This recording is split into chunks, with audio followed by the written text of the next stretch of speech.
Hi, good morning. Today we'll see the basics of boiling. So what is boiling? First we'll see, then we'll go to some of the basics of boiling. So here this is the definition of boiling. Boiling boiling occurs,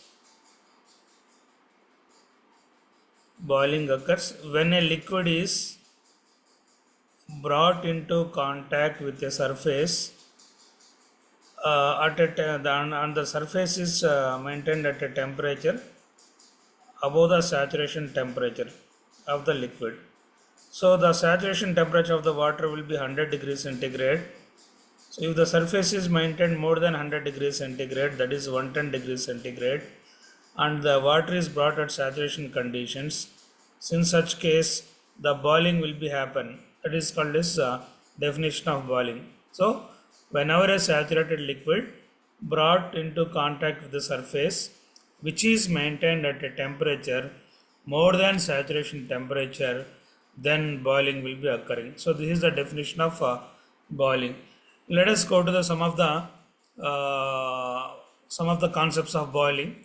So before going to some of the concepts, for more videos, now click on to the subscription button in the right side bottom of the corner of this video. Here subscription button will be there.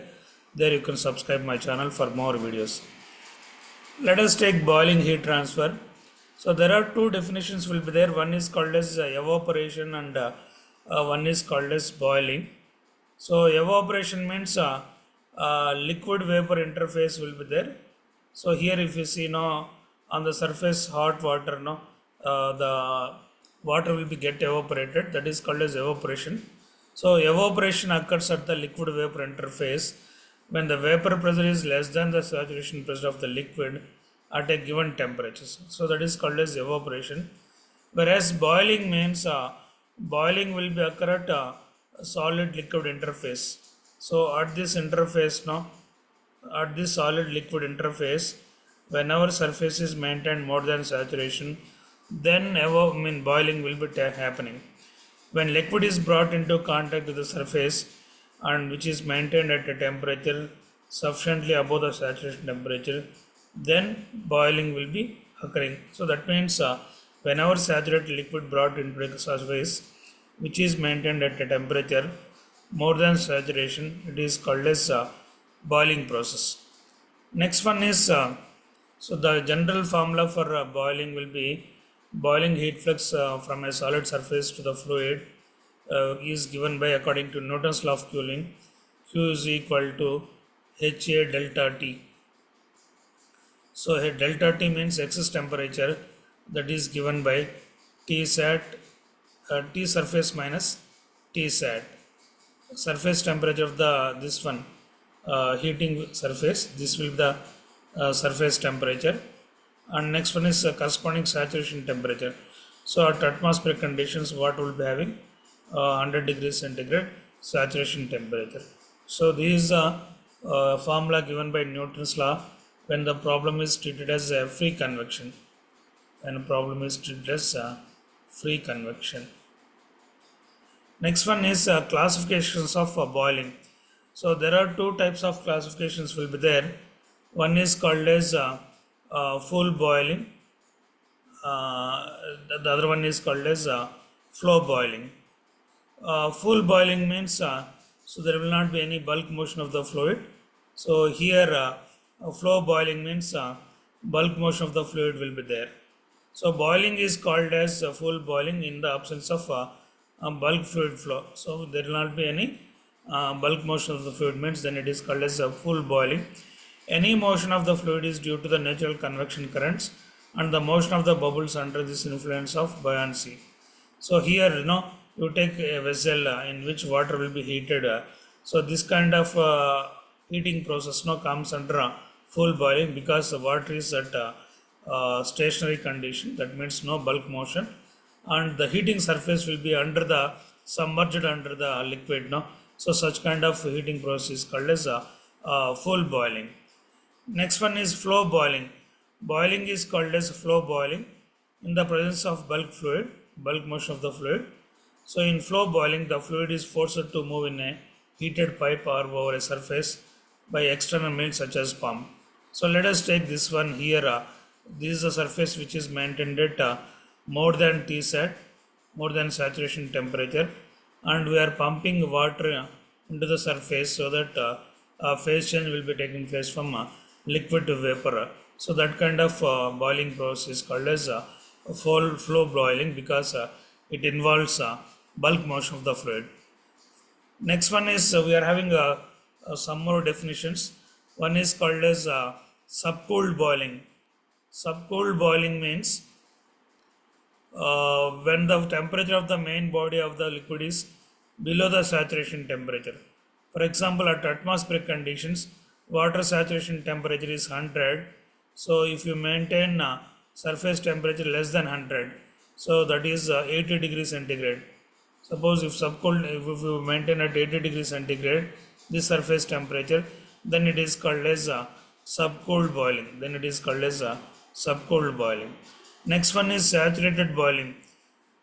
When the temperature of the liquid is equal to the saturation temperature. So here temperature of the liquid will be saturation. That means Tsat is equal to 100 we know. So if you maintain the liquid temperature at 100, so this is the case. So saturated water will be available at 100. Then the kind of heating is called as saturated boiling. Saturated boiling. So like this we can classify based on the temperature of the water or based on the temperature of the liquid. We can define, we can classify subcooled boiling and saturated boiling also. Next one is full boiling. Full boiling we have discussed. In full boiling, the fluid is not forced to flow by the mover such as pump. Any motion of the fluid is due to natural convection currents and the motion of the bubbles under this influence of buoyancy. Therefore, full boiling regimes and full boiling curve we will discuss in the next session. So here, when convection process is dominating, the heat transfer rate by boiling is given by Q is equal to HA delta T, or heat flux is equal to H delta T, where delta T is excess temperature, that is Ts minus Tsat. Next thing is here now in full boiling there are different regimes will be there, regions will be there. One is called as natural convection boiling. This one is nucleate boiling. And next one is transition boiling, that from nuclear to film boiling. Last one is film boiling. This will be depends upon surface temperatures. So we will discuss the different regimes of full boiling in the next session in detail with help of full boiling curve. Next one is flow boiling. Is there in flow boiling the fluid is forced to move by an external source such as pump as it undergoes a phase change process. It exhibits a combined effect of convection and full boiling. So both combination of convection and full boiling will be there. Here external flow boiling over a flat plate or cylinder is similar to full boiling, but the added motion increases of both nucleate boiling heat flux and the maximum heat flux considerably. The high velocity of the higher the nucleate boiling heat flux and the critical heat flux. For internal flows now commonly referred to the two-phase flow is much more complicated in the nature because of there is no free surface for the vapor to escape, and thus both liquid and the vapor are forcibly to flow together. So in case of internal flows now it is called as two-phase flow. It is a complicated boil type of boiling heat transfer because it involves both liquid phase as well as vapor phase, gaseous phase will be there. So this is a graph which indicates excess temperature versus Q. So for free convection, so this will be the full boiling curve, and for when flow boiling is occurring, the heat transfer rate will be increasing and Q maximum will be also increasing, critical heat flux. So if you see for high velocities, the value will be goes on increasing. So like this boiling will be classified. I hope you understand the basics of boiling. So next class we will discuss in detail about full boiling in detail.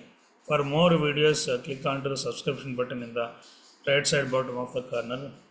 Thank you for watching. Thank you.